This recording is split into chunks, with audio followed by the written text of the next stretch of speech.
Hello दोस्तों, स्वागत है प्यारे से YouTube channel physics bye Sanjeet sir में। आज हम लोग पढ़ेंगे नेक्स्ट टॉपिक चैप्टर 6 का। पिछले क्लास में हम लोग आरएनए और डीएनए पढ़ चुके हैं। आज पढ़ते हैं डीएनए का कार्य। तो देखिए डीएनए का कार्य क्या होता है। तो डीएनए का कार्य बहुत सारा होता है, जिसमें से पहला देखते हैं कि डीएनए जो होता है उसमें बहुत सारे आनुवांशिक गुण एकत्रित होता है, अर्थात डीएनए आनुवांशिक गुणों का भंडारण है। और आनुवांशिक गुणों का भंडारण होने के कारण जीन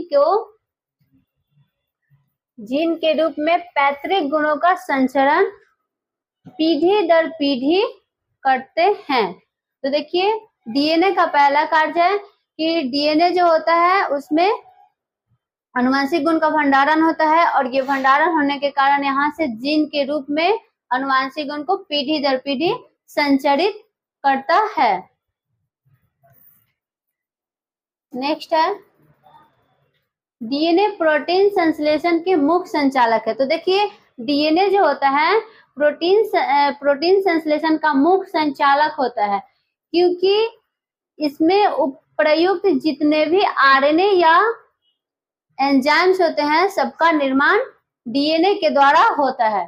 तो देखिए यहाँ डीएनए प्रोटीन संश्लेषण का मुख्य संचालक है, क्योंकि यहाँ इसमें प्रयुक्त होने वाले आरएनए एवं एंजाइम का निर्माण डीएनए के द्वारा होता है। नेक्स्ट है कि आणविक स्तर पर भी डीएनए का प्रयोग किया जाता है। तो देखिए आणविक स्तर पर डीएनए का प्रयोग किस प्रकार से किया जाता है। तो यहाँ उत्परिवर्तन के द्वारा पौधों की उन्नत रोग प्रतिरोधी तथा अनेक उपज देने वाली पौधे का उत्पन्न की जाती है। तो देखिए डीएनए को आणविक स्तर पर प्रयोग कर उन्नत रोग प्रतिरोधी क्षमता वाले पौधे को उपजाया जाता है। तो देखिए यहाँ ये पौधा एक बनाया गया है, जिसमें ये जो रेड कलर का दिखाई दे रहा है ये एक टीडीएनए है, और इस टीडीएनए को प्रयोग कर एक नए पौधे को उपजाया गया है। जो ये पौधा बना है वो एक टीडीएनए युक्त है, क्योंकि इस पौधे में टीडीएनए का प्रयोग किया गया है, डाला गया है। इस प्रकार से हम कह सकते हैं कि डीएनए को आणविक स्तर पर भी प्रयोग किया जाता है और कार्य होता है। नेक्स्ट है बायोटेक्नोलॉजी। तो देखिए बायोटेक्नोलॉजी की विधि से भी डीएनए के टुकड़े को, तो देखिए बायोटेक्नोलॉजी विधि में भी डीएनए का कार्य होता है। तो उसमें क्या होता है कि किसी एक कोशिका में से डीएनए के टुकड़े को लेकर दूसरे कोशिका में स्थानांतरित किया जाता है, और इस प्रकार से बायोटेक्नोलॉजी को विधि अपनाया जाता है और डीएनए का कार्य संपन्न होता है। तो देखिए इसमें डीएनए के टुकड़ों से द्विगुणन द्वारा उत्पन्न किया जाता है। देखिए ये जो होता है बायोटेक्नोलॉजी विधि में द्विगुणन के द्वारा उत्पन्न किया जाता है, जिससे कठिन समस्याओं को सुलझाया जाता है। तो देखिए जो बायोटेक्नोलॉजी होता है उसके द्वारा कठिन से कठिन समस्याओं को सुलझाने में आसान होता है। नेक्स्ट है कि आनुवांशिक अभियांत्रिकी के द्वारा डीएनए खंडों को एक प्राणी की कोशिका से अलग कर किसी दूसरे प्राणी की कोशिका के डीएनए में प्रत्यारोपित करने से आनुवांशिक रोगों के निदान में सफलता मिली है। तो देखिए इसमें क्या होता है कि किसी एक प्राणी की जो डीएनए होता है उसको अलग कर किसी दूसरे प्राणी के डीएनए में प्रत्यारोपित किया जाता है, जो कि रोग प्रतिरोधी होता है और इस प्रकार से आनुवांशिक रोगों को निदान में सफलता मिलती है। तो देखिए आप यहाँ, ये एक डीएनए है और इस डीएनए में कोई रोग प्रतिरोधी जीन है, जिसको यहाँ देखिए इस हाथ के द्वारा ये जो है चिमटे टाइप का, इसे चिमटे की सहायता से अलग किया जा रहा है और ये दूसरे प्राणियों को डीएनए में व्यवस्थित किया जाएगा और इस प्रकार से होता क्या है कि जो रोग निदान होता है उसमें सफलता मिलती है।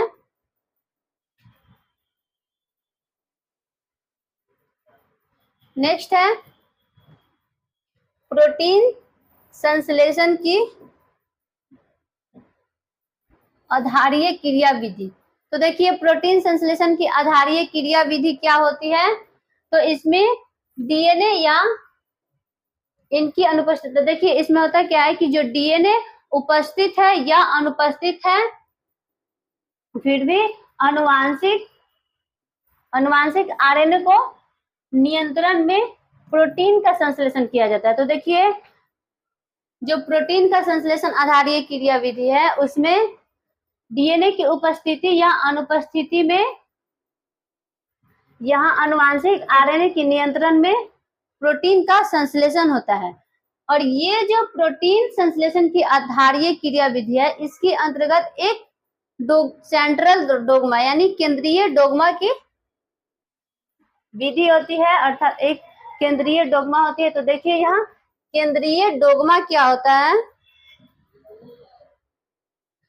तो इसमें प्रोटीन के लिए एक न्यूक्लिक अम्लों की आनुवांशिक सूचनाओं का प्रवाह। तो देखिए इसमें क्या होता है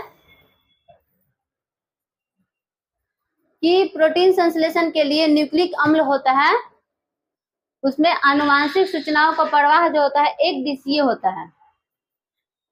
तो यहाँ न्यूक्लिक अम्लों में आनुवांशिक जो सूचनाओं होता है उसका प्रवाह एक दिशीय होता है, अर्थात एक दिशा में होता है, यानी डीएनए से विभिन्न प्रकार के आरएनए जैसे ट्रांसक्रिप्शन द्वारा बनते हैं।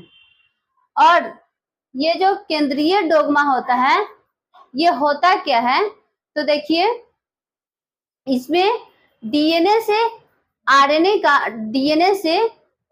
का निर्माण होता है ट्रांसक्रिप्शन के द्वारा।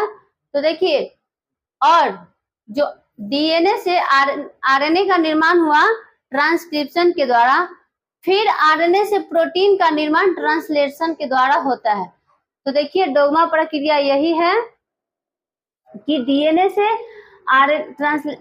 से ट्रांसक्रिप्शन के द्वारा आरएनए बनता है और आरएनए से फिर ट्रांसलेशन के द्वारा प्रोटीन बनता है और इस प्रोसेस यानी प्रक्रिया को केंद्रीय डोग्मा कहा जाता है। देखते हैं किस प्रकार से केंद्रीय डोग्मा होता है। तो देखिए यहाँ एक आरएनए है, ये एक डीएनए है, ठीक। और जैसे ही ट्रांसक्रिप्शन का प्रक्रिया होता है तब पुनः यहाँ आरएनए का निर्माण होता है। देखिए यहाँ ट्रांसक्रिप्शन का प्रक्रिया हुआ तो आरएनए का निर्माण हुआ, लेकिन जैसे ही फिर एक ट्रांसलेशन की प्रक्रिया होती है जिसमें होता क्या है कि जो आरएनए होता है वो फिर पुनः प्रोटीन बनता है, अर्थात आरएनए से प्रोटीन का निर्माण होता है। तो हम कह सकते हैं कि डीएनए से आरएनए बनने की प्रक्रिया को ट्रांसक्रिप्शन तथा आरएनए से प्रोटीन बनने की प्रक्रिया को ट्रांसलेशन कहा जाता है और इस पूरे प्रक्रिया को सेंट्रल डोग्मा कहा जाता है। नेक्स्ट है, तो देखिए इसमें होता क्या है, एक होता है द्विगुणन या रेप्लिकेशन। तो देखिए द्विगिनन या रिप्लिकेशन क्या होता है कि इसमें डीएनए के अणु जो होता है ठीक प्रतिलिपि टेम्पलेट विधि द्वारा पहले से ही तैयार होता है। तो देखिए जो रेप्लिकेशन होता है उसमें जो डीएनए का अणु होता है वो प्रतिलिपि टेम्पलेट के द्वारा पहले से ही तैयार होता है। नेक्स्ट है प्रतिलेखन या ट्रांसक्रिप्शन। तो देखिए प्रतिलेखन या ट्रांसक्रिप्शन क्या होता है कि आनुवांशिक सूचनाओं को डीएनए से कहा एमआरएनए में स्थानांतरण की क्रिया को ट्रांसक्रिप्शन कहते हैं। तो देखिए ट्रांसक्रिप्शन को प्रतिलेखन कहा जाता है और ये होता क्या है कि आनुवांशिक सूचनाओं को डीएनए से एमआरएनए में स्थानांतरित होने की प्रक्रिया को ट्रांसक्रिप्शन या प्रतिलेखन कहा जाता है। नेक्स्ट है स्थानांतरण या ट्रांसलेशन। तो इसमें क्या होता है आनुवांशिक सूचना को एमआरएनए से प्रोटीन संश्लेषण में परिवर्तन होता है। तो ट्रांसलेशन को स्थानांतरण कहा जाता है और इसमें होता क्या है कि जो आनुवांशिक सूचना होता है वो फिर एमआरएनए से प्रोटीन के संश्लेषण स्थान तक पहुंचता है, परिवर्तन होता है और ये जो स्थानांतरण होता है उसे ट्रांसलेशन कहते हैं। और यह क्रिया होता कहाँ है तो राइबोसोम में, राइबोसोम पर होता है।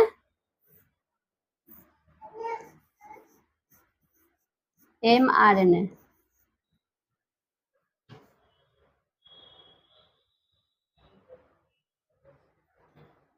और देखिए ये जो एमआरएनए होता है एक बार में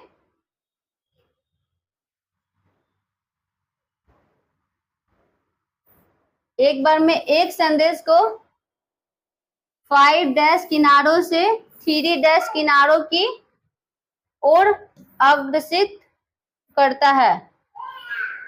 तो यहाँ देखिए जो एमआरएनए होता है वो एक बार में एक संदेश को 5' से 3' की ओर अग्रसरित करता है।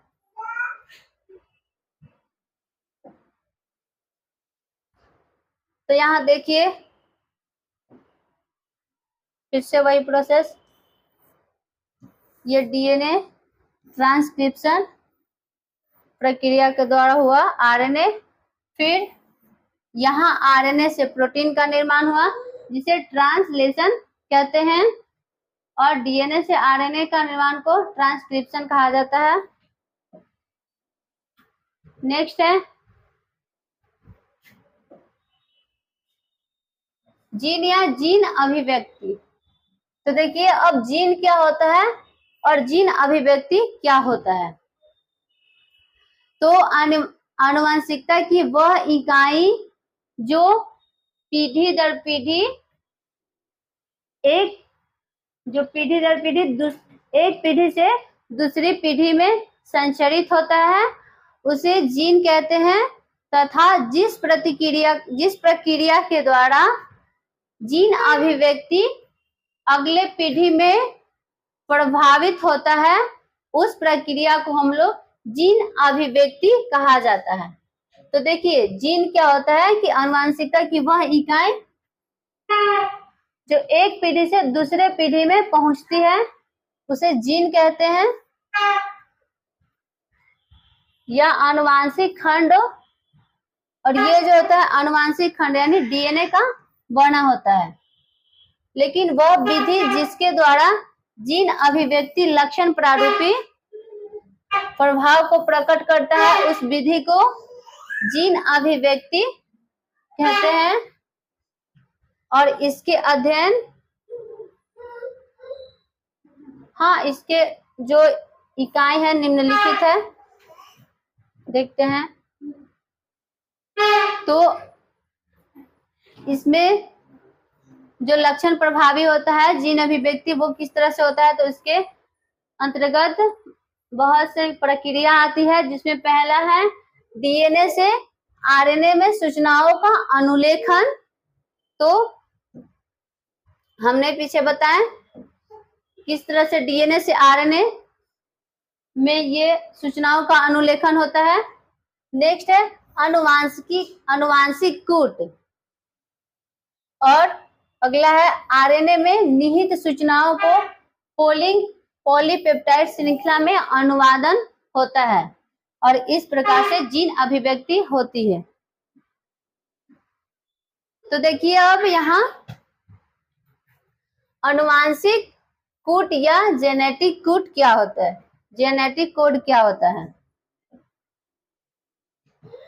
तो देखिए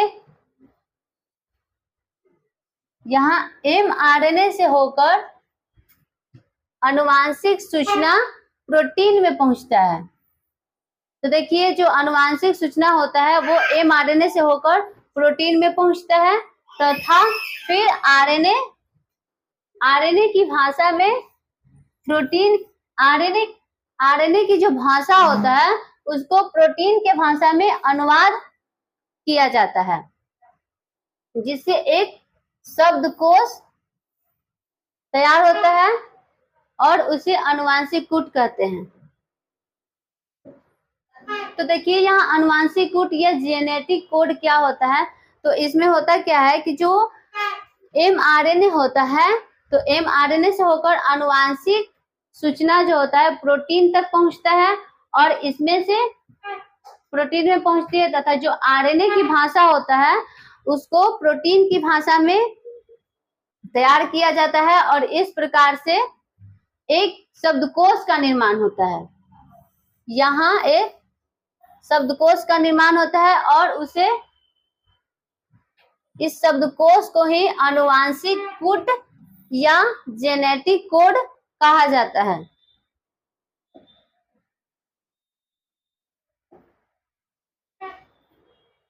तो नेक्स्ट है रिवर्स ट्रांसक्रिप्शन। तो देखिए हमने पढ़ा ट्रांसक्रिप्शन, लेकिन एक नया टॉपिक है रिवर्स ट्रांसक्रिप्शन। तो देखिए रिवर्स ट्रांसक्रिप्शन क्या होता है कि ये ट्रांसक्रिप्शन के विपरीत प्रक्रिया होती है। तो जो ट्रांसक्रिप्शन के विपरीत होता है उसे रिवर्स ट्रांसक्रिप्शन कहते हैं। तो इसमें होता क्या है, तो देखिए अनुवांशिक सूचना को एक दिशा में होने वाले प्रवाह को अपवाद होता है, यहाँ अपवाद होता है और इसको एच टेमिन और डी वेल्टोमोर एवं नहीं, देखिए इसे एच टेलिमिन और डी वेल्टोमोर ने 1970 में खोजा। तो रिवर्स ट्रांसक्रिप्शन है उसको सबसे पहले किसने देखे थे, तो एच टेमिलिन एवं डी वेल्टोमोर ने 1970 में देखे। और इन लोगों के अनुसार कुछ वायरस में ट्रांसक्रिप्शन की दिशा उल्टी होती है। तो देखिए जब इन्होंने देखे रिवर्स ट्रांसक्रिप्शन तो उसमें हुआ क्या कि जो यहाँ ट्रांसक्रिप्शन होता है वो उल्टी दिशा में हो रहा था, जिसे रिवर्स ट्रांसक्रिप्शन कहते हैं। और यह रिवर्स ट्रांसक्रिप्शन एंजाइम द्वारा उत्प्रेरित होता है, ट्रांसक्रिप्टेड एंजाइम द्वारा। तो जो रिवर्स ट्रांसक्रिप्शन होता है वो रिवर्स ट्रांसक्रिप्टेड एंजाइम के द्वारा होता है। और इससे हुआ क्या, जो कैंसर रोग को समझने में काफी मदद मिली। तो जो रिवर्स ट्रांसक्रिप्शन था इस प्रक्रिया के द्वारा कैंसर जैसे बीमारियों को समझने में काफी मदद मिली। देखिए यहाँ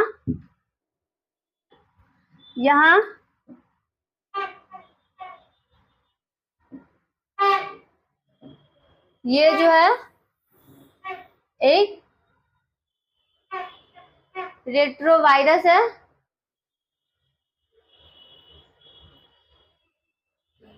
और इस प्रोसेस में होता क्या है कि जो ट्रांसक्रिप्शन की प्रक्रिया होती है वो उल्टी दिशा में हो जाती है। देखिए ये यहाँ डीएनए है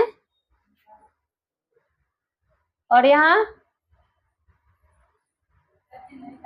ट्रांसक्रिप्शन हो रहा है इस दिशा में, और ये mRNA है।